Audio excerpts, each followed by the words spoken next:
I know what I want, I'm going to say 6 dragons, and that means it needs to be a prismatic augment at some point. I was so hyped seeing Kade, and I mean this in the best way possible, that Mirage comp was lovely. I liked seeing that. But with a Cursed Crown pickup and the Dragon Soul also popping up on another player's board as option, I was in my chair just like wiggling around, hoping for somebody to go for those 6 dragons. It didn't happen. So that's what I'm going to say, what I want to see. But we are into game and players are looking to find some items before we see the first augment choice.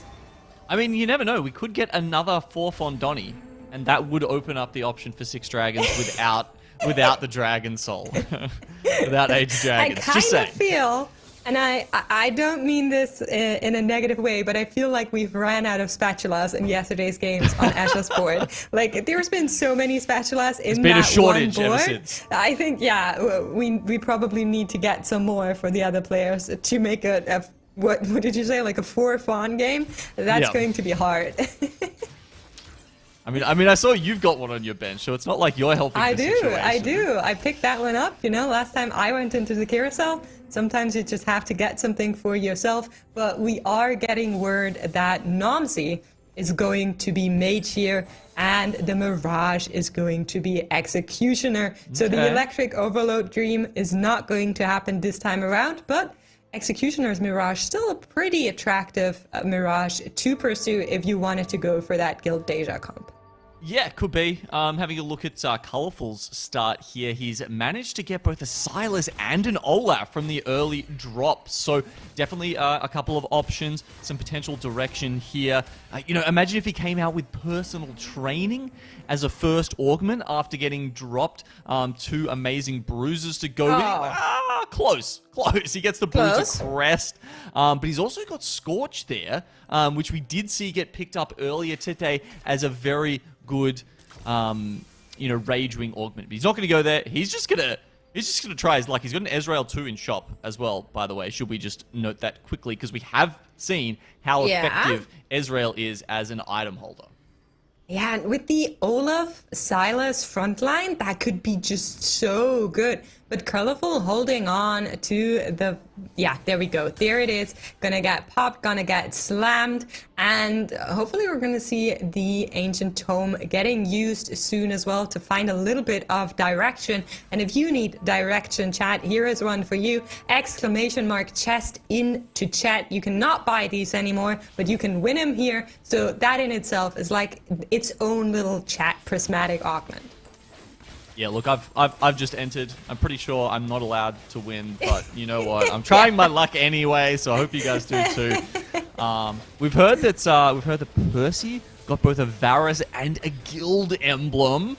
You know, of course, Percy is our player that loves, you know, rocking the Xayah, so that's incredible stuff from him. For Colourful here, I'm wondering if he's looking for something else to pop out of this tome, you know, trying to pick up a couple of units that make it a little bit easier to, you know, choose what emblem you get out of it, because otherwise there's no point in picking it up early, right? You may as well just leave the orb on the bench and save the bench space for yourself. Oh, but that's triggering. I cannot see that. If players leave orbs on the field, it's These are professional TFT players, mate. They have to. I know. I agree with you. It tilts me as well, but you have to make the play that makes sense.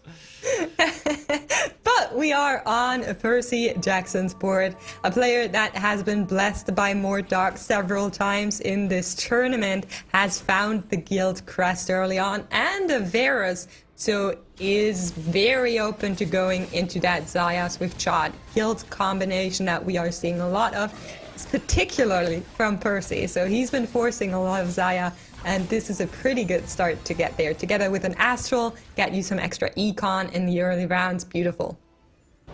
Couple of people actually going. So Colourful, you know, got the Ancient Archives. Huey Louie also picking that up.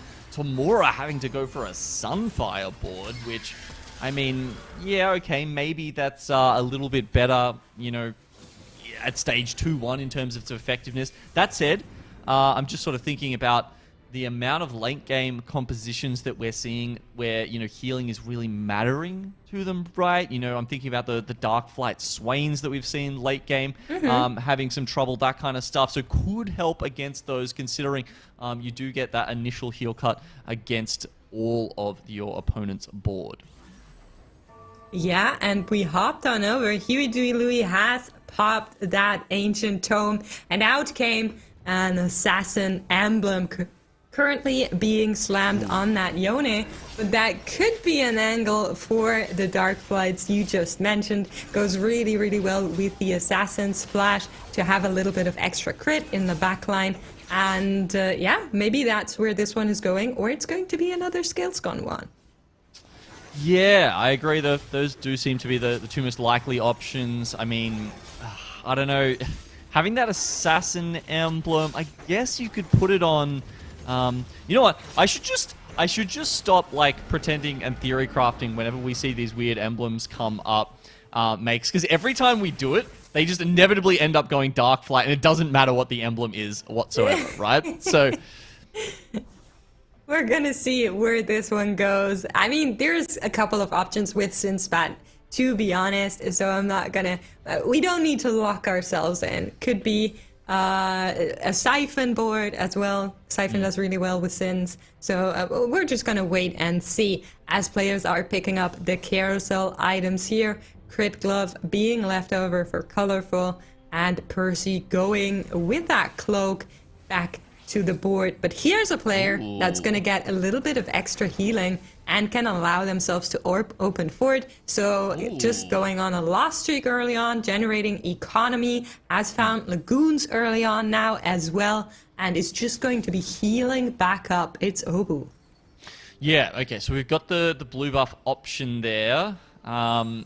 Yep, okay, is slammed on the Karma. Now, I think the interesting thing here to see, Makes, will be, will they go towards the Lagoon end of this, or is it like a Karma Dragonmancer option, right? Like a reroll. We have seen that be somewhat successful. And the fact that they've got Metabolic as well means you can sometimes have a little bit more time to go down those reroll routes, because if you don't hit, it'll give you that extra, whatever, 30, 40 health to just save that time and then eventually get back up to 8 and try and catch up to everyone once you've hit your big spike with Karma 3. I mean, yeah, we've seen some of the games this weekend where Karma has been 1v9ing boards. Karma 3 has just been taking down dragons if she's correctly itemized and, has that 6 or 8 Dragonmancer in.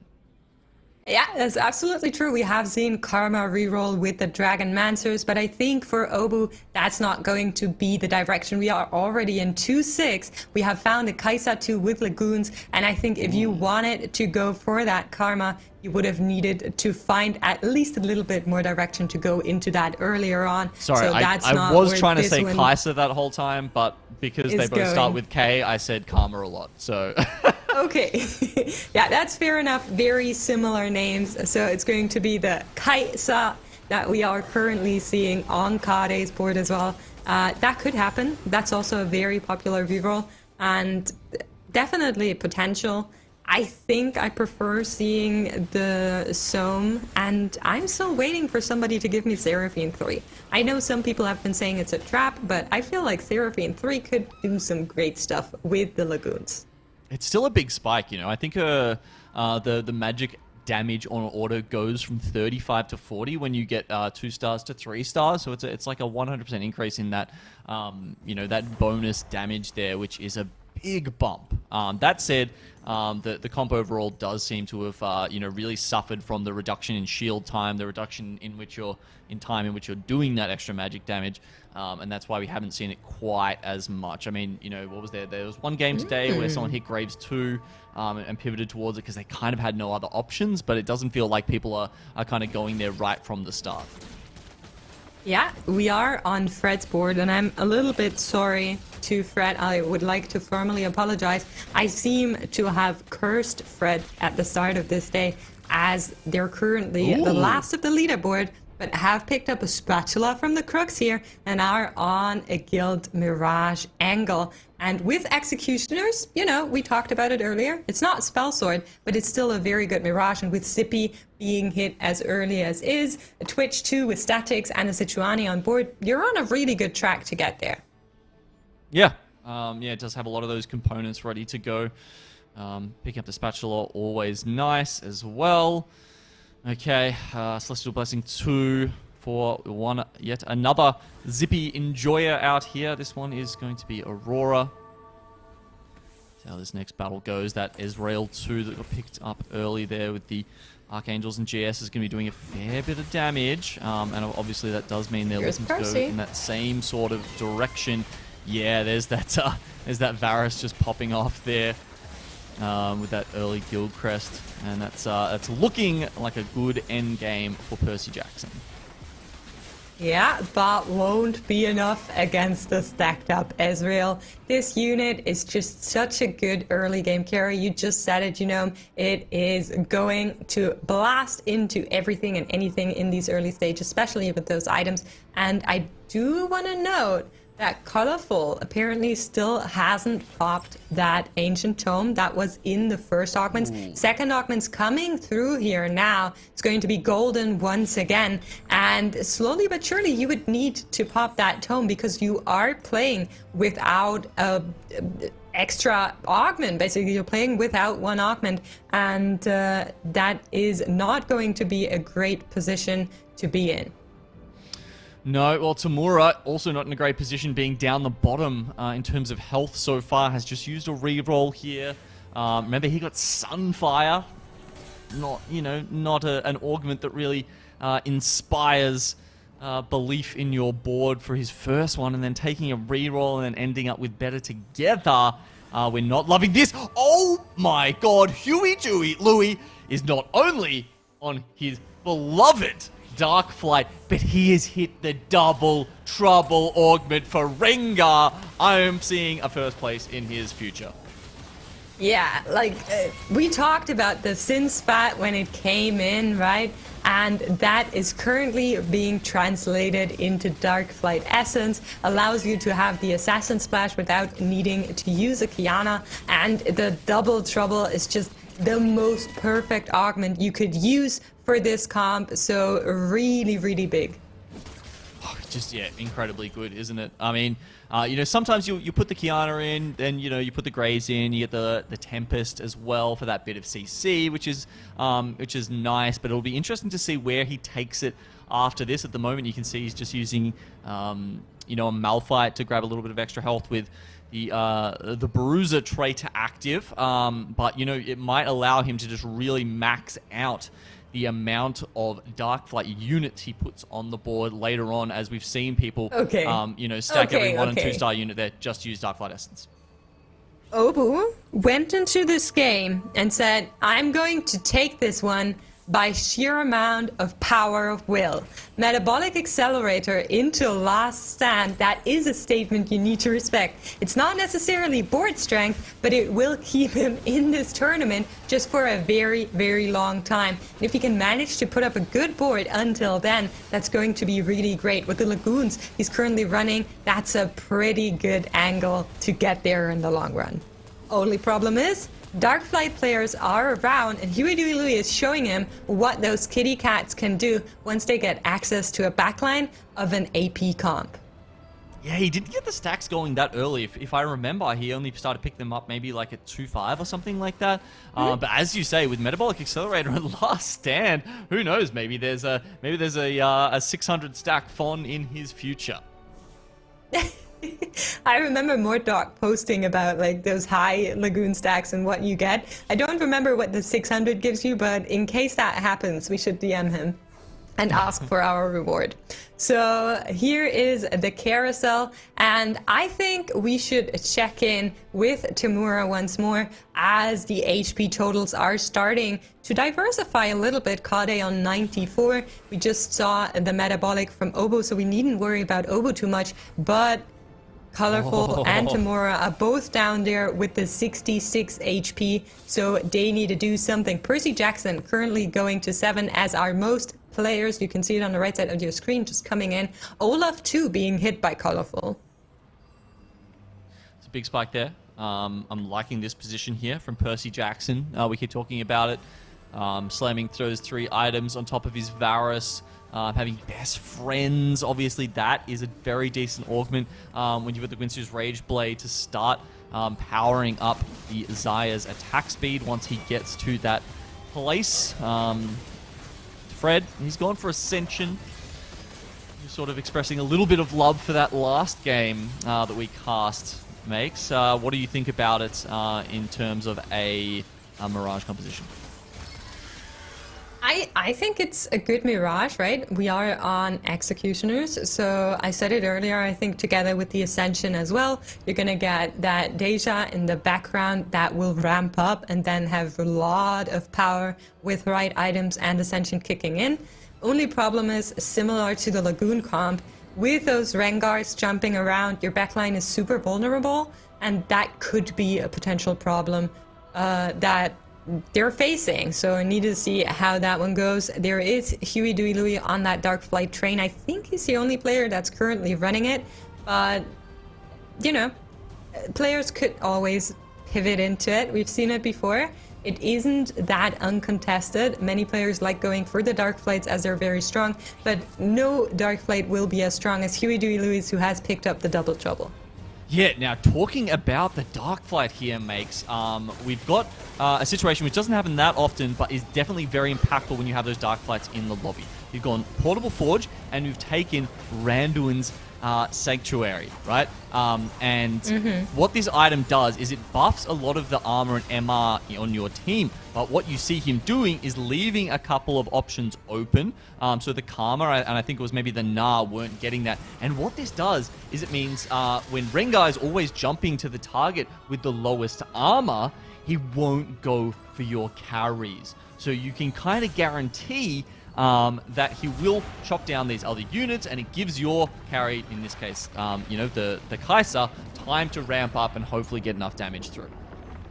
Yeah, that's really lovely together with the Better Together. Of course, gonna get an extra buff on all of that, but here's Colorful has finally picked up that tome, and it seemed to be a warrior emblem that came out from that first augment, which is definitely what Colorful was looking for, looking at the board. We're trying to find out how many stacks that Olaf has, as Lilia is being hit here as well. For warrior, for scale score, beautiful.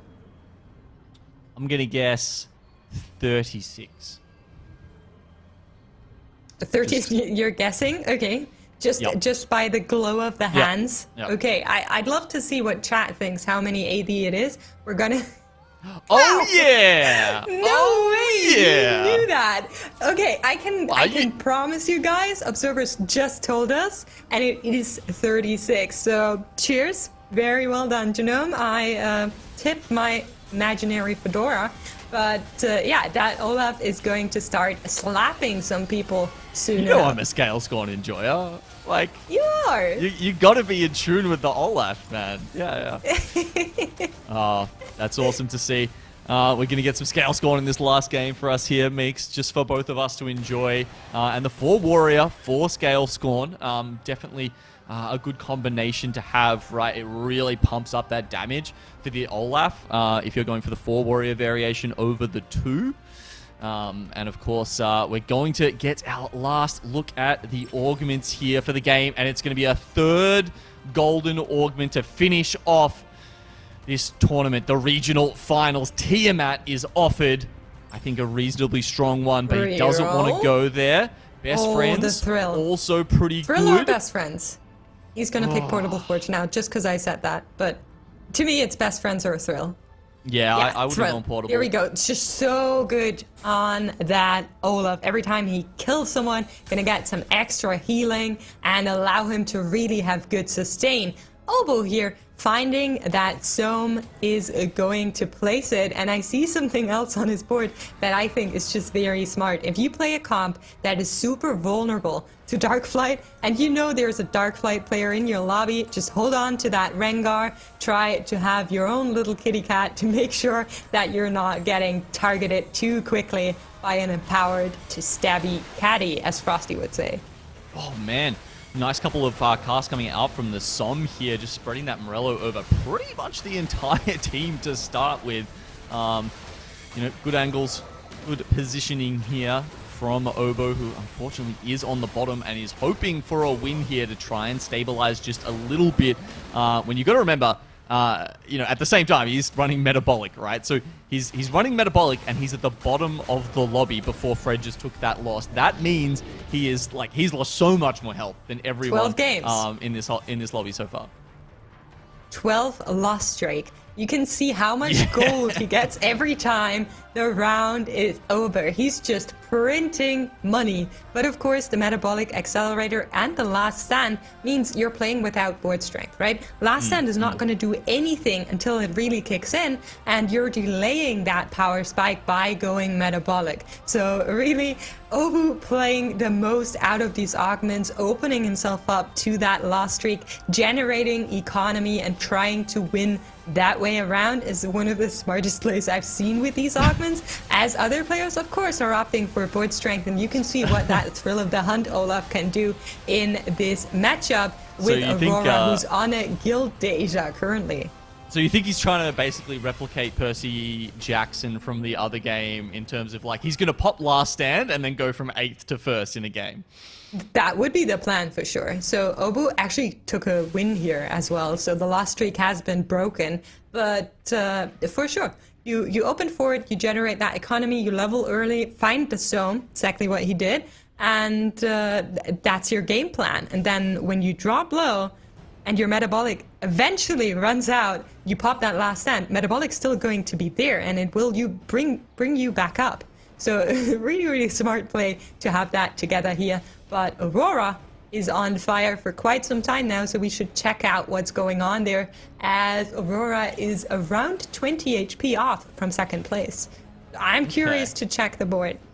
We're going to have a look at Tamura here, Makes. And now he's got his Xayah on the board. It's only Xayah 1 because he's looking at 4 Swift Shot at the moment. Now that he gets the Xayah 2, you would expect him to start transferring some items at some point. But I did actually drop into a stream where he was talking about some stuff last night. And apparently we've been told he had a Shyvana and he sold it. Just to try and get some econ and get this board going. And we talked about like a situation that was pretty similar to this one here, right? And he actually says this of Shyvana isn't as important sometimes if you've got a high amount of Swift Shot and press the attack. In that very specific scenario, he does start trying to prioritize the Swift Shot units and getting up to 4 or 5 Swift Shot with that press the attack because it becomes so powerful at that moment. Yeah, so the thing is, I love Shyvana, so not getting her into this comp breaks my heart a little bit, but I absolutely agree that with press the attack, you stacking those Swift Shots is just the stronger power move. Specifically, because even with the legendary dragons, the 1-stars aren't doing that much, and you preserving your economy here, which doesn't exist for Tamura anymore, is definitely a play that you need to keep in mind. Is dropping some of the Swift Shots here, however, to bring in 7 Guild and the Hecarim for the Ragewing buff onto the Xayah, will get those items slammed on her as well to try and get that power spike that way. And you need to make sure that you do hit that Shyvana sooner or later, because Percy Jackson is competing you on that comp and seems like they have a lot more gold. Yeah, like it's, obviously you would play a Shyvana 2 over a Zippy 2 if you had that. But at the moment he really was focusing on some of those Swift Shots. And yeah, now as you say, does have to worry about other players that are going in that same direction. Ooh, okay, Rapid Light Cannon would be an interesting option here, and you can see him considering it, considering that the third item slot is open on Xayah right now. I'm just getting commentary. But yeah, I mean, it's definitely very, very interesting, and it will be picked up by Tamura here. Curious to see what everybody else was picking up, because those dragons can do really well for your team. We hopped on over to Kade, who is currently re-slamming items by the looks of it. 160 stacks on the Lagoon. That's a fully itemized Seraphine, but it's Seraphine 1. One copy on the bench, no gold to roll, and loads of items to slam. Well, you asked for it, Makes, and I did. Here it is. We're getting a look at it, and I don't know how well it's going to do, especially with Seraphine 1 and no gold. I mean, Seraphine 1, Graves 1. This comp is looking a bit sus, ladies and gents. I think he's going to need, something a bit extra. He's going to need a very good shot or two to come back from this situation. Okay, I actually don't hate the item slams. I think they're decent enough on that Graves. And the only issue now is going to be that you need to upgrade those units. It's all 1 stars, basically. Your Zeri is your upgraded unit, and she's just the buff holder for everyone else. But it seems to be enough to deal with the Dark Flights here. That Graves still has not dropped and will take care of the kitty cat here. So Kade finds a win, notably no gold anymore. These players are really going all out, just completely dishing out their purses to get what they want. And Kade will get what he wants as the Graves comes in. Seraphine is in shop as well. Beautiful. What else do you want? You have enough HP to sit this one out and just lock the store at 48. You can work with that. However, Fred and Colorful, as well as Percy, are starting to get into struggle territory. 13 HP, 21 HP, that's where you need to worry. And we are on that Mirage comp, but the Deja is only 1 star, so that is a big problem. It is a problem. The items are pretty good, and I do also like having the Rascal's gloves on a Jace too. You can see him getting to work, going up against the 2-star Dragon on the other side, but Swain with that Warmogs, that means all of his healing is going to be that much more effective because it's based off that maximum health, and we're losing players in this final lobby. Fred is going to be the first to go down. Yeah, and Colorful is down to 12 HP as well. This is the Scales going board rolling down to find the final copy of Olaf, but it will not be in the cards today. Doesn't have the gold to roll on further. Could technically sell something off, but that's not really where you want to go. Could potentially just make your board weaker, so we'll hope to survive this one round to go into the carousel, Genome. You've got another Rascal's gloves out here. Definitely not rolling exactly what you want with the Hextech Lifeblade and the that one that does the spell burny stuff. Now, yeah, I mean, being one off, it's in a rough spot. Huey Dewey Louie, we saw him last game, right? He was so much better in this position, right? He had like 50 gold, 60 gold at some point. He was at level 8. And he could just slow roll and let the Olaf come to him because he was winning with Sue and Colorful just taking too much damage, and he's going to go out. He's not even going to get a chance to get to that spot and get the Olaf 3 up and running.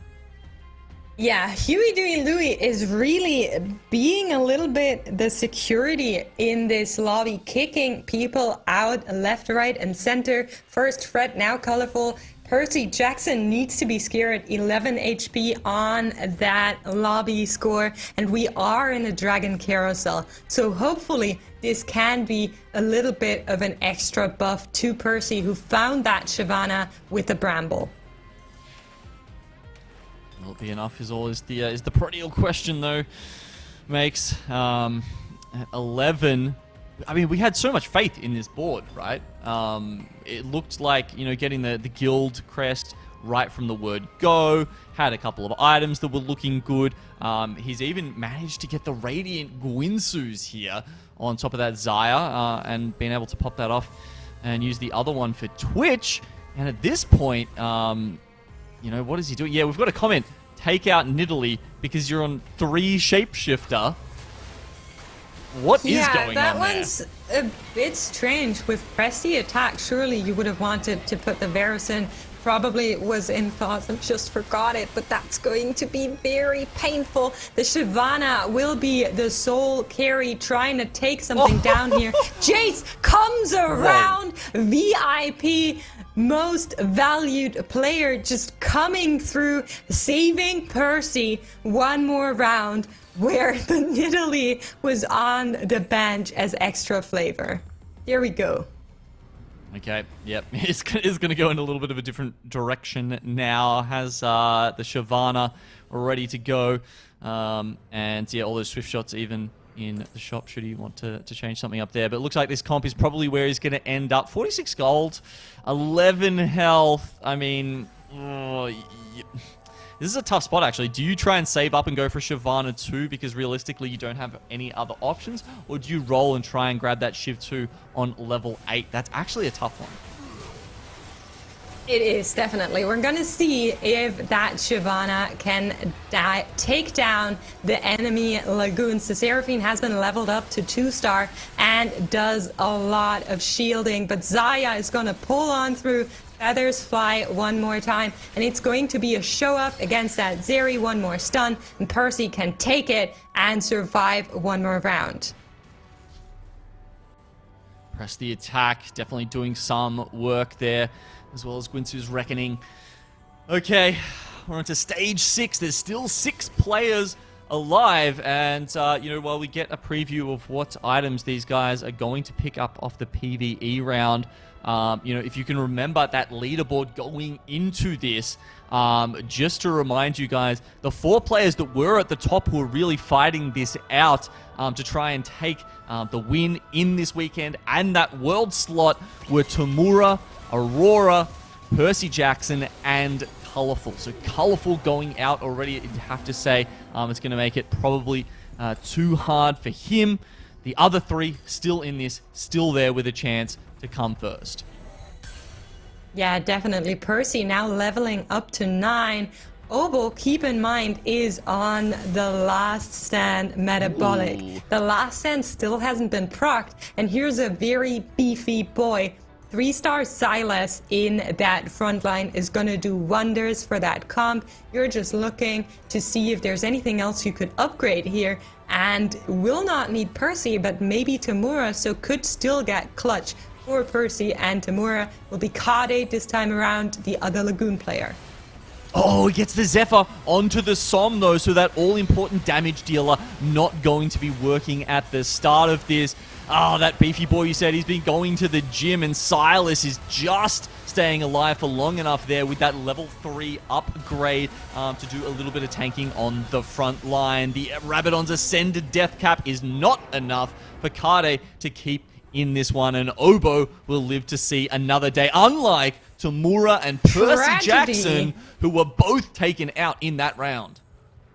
Yes, so 2 players knocked out means we're down to our top 4, and now it needs to be Kade that we are looking out for. Has the Soraka in, but it won't be enough to get him through one more round if he should lose here.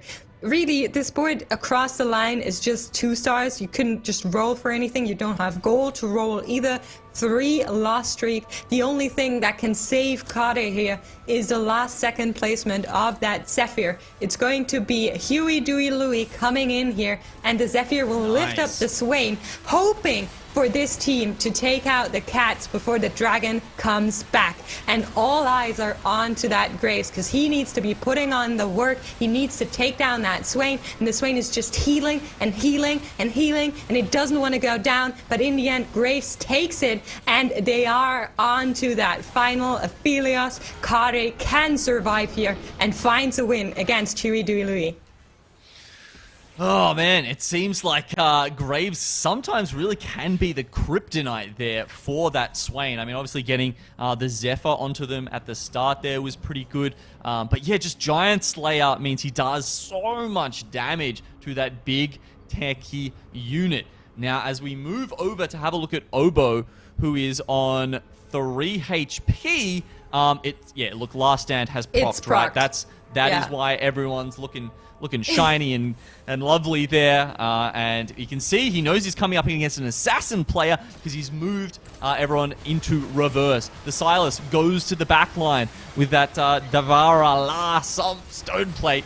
He's got the radiant items there working out of that Rascal's gloves. Oh no, Som gets sniped a little bit too early where we got Rengar popping around there everywhere. It's just too hard to dodge that, and now it's kind of up to both Nyla and this Silas here, who's actually doing pretty well in the backline. The Radiant Stone Plate there gives him so much health regeneration that he stayed alive this long, but it's certainly not enough. Obo drops out in fourth, and now we've got Kade, Huey, and Aurora left. Yeah, that was so sad to see. I was here for that narrative where Obo procs last stand and then heals all the way back up. Wasn't going to be the case this time around. Nyla just not strong enough to help out Silas. Maybe she should have hit the gym some more. And we will go in with another player here. Is Aurora for you guys. 8 guild. Keep in mind it is executioners. There's a statics in play gadget expert coming through. Ionics also slammed onto that Jace. Just beautiful itemization. Does have so much gold to work with, and will look for that level 9 as soon as possible to upgrade to those 4 Mirage, right?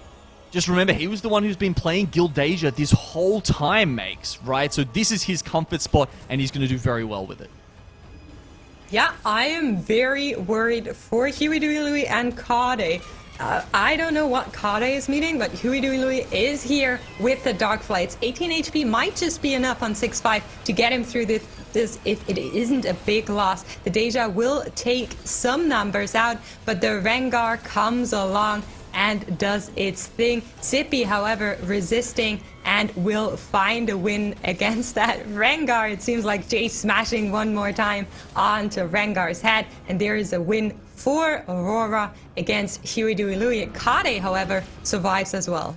Both are still in here, top 3 remaining. Next time around, they won't be as lucky. I mean, color me surprised at this point. This Graves Seraphine comp that we said that was, on the brink of despair there, really. It managed to hit that Graves 2. It managed to hit that Seraphine 2 at the very last moment. It Rengar was a very 3 lucky shot for them. in. Yeah, a big upgrade there. And you've got to remember, we keep talking about they have these situations where you upgrade to a Rengar 3 and then all of a sudden you're not as powerful because you've lost that second Darkflight unit. That's not what happens with Double Trouble. As soon as he hits the 3-star, you get that 2-star as compensation. It's a big part of the buff here. So this Rengar with the Demon Slayer there, as well as the 2 Hodge, is going to work on this backline. He's been doing such a good job. A really good duo with this Tyrant Swain, and it feels like if someone kills one, the other is always still up, has still got that Darkflight essence pumping them all the way to victory. And with 8 health left, has Huey, Dewey, Louie hit the spike he needed to take this game out? That was so crazy. 7k damage from that Rengar, and we go into this little item crab, and it will hold an IE for the Double Trouble Darkflight player. Gonna slam that right away onto the second Rengar, I would assume. Could also go on the Nyla, and will be really, really big as an upgrade. On the other side, Aurora finding that Zephyr will also allow for a little bit more counterplay, maybe taking out the Swain for a second to deal with the kitty cats first, but it would be difficult to put something against this. Aurora does have so much gold to work with, though. It's going to go to 9 here. Huey, Dewey, Louie cannot follow up. 21 will not allow him to catch up all the way to 9, and they need to look out and see where this one goes. I mean, even being able to itemize that second Rengar is pretty big here. Geez, this is going to be a hard one to see which way it ends up, Makes. I mean... The question is, can Huey, Dewey, Louie actually run it back 1-1-1 2 times in a row? Yesterday and today. Keep an eye on the Zephyr. We'll hit the Rengar 3. That's a really good hit. You need to take care. Hope that the Deja can decimate the power of the army that Huey, Dewey, Louie has built, but the Deja has gotten knocked out. Rengar is still in play, and I don't think they can do anything that will stop a win here. Rengar will reign supreme against Zippy and Ophelos, and Aurora will find another loss. Of course, with 33 HP, that's a big cushion you need to chew through if you're Huey, Dewey, Louie. We are into stage 7 now, though, Makes, and that means player damage. The base damage you take heads up to 15. So I'd say we're likely going to see Aurora drop out in 2-player combats, if that is the case.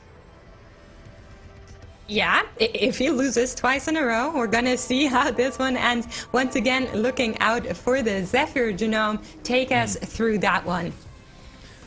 Okay, he managed to get there last game. Is he going to do it again? Yes, the 3-star Rengar has been put up. That's the target you want to hit, but it doesn't matter. He's back into the fight before very long. So many damage options coming through from this Dark Flight composition here. This time, it's still a couple alive. This Jace, it's stacking up. The Titans is fully worked, and the Archangels is only getting bigger with the Sunfire cape on the side of Zippy. Is that enough to take him down? Aurora, he's changed it up just enough, and Huey, Dewey, Louie can't complete the trifecta. Aurora will take the win. Yeah, and I mean the dream